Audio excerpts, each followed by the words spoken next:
at the Viper over there. There you go. This guy has been looking to pass everybody for the last like 2 miles.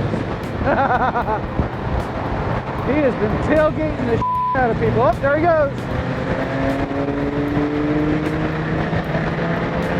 Bye.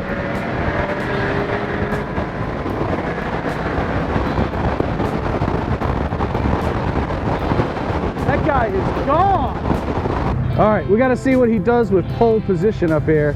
I bet he's going to take off like a bat out of hell from the light. This guy has been all over people's bumpers and changing lanes, trying to get ahead of the pack. He's ahead of the pack now, so let's see what he does with it.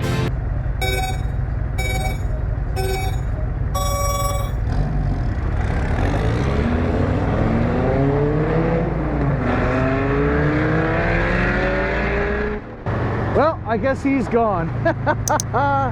Oh, that was crazy. That guy was balls to the wall. And he even had enough time at the stoplights to play on his phone. Ooh.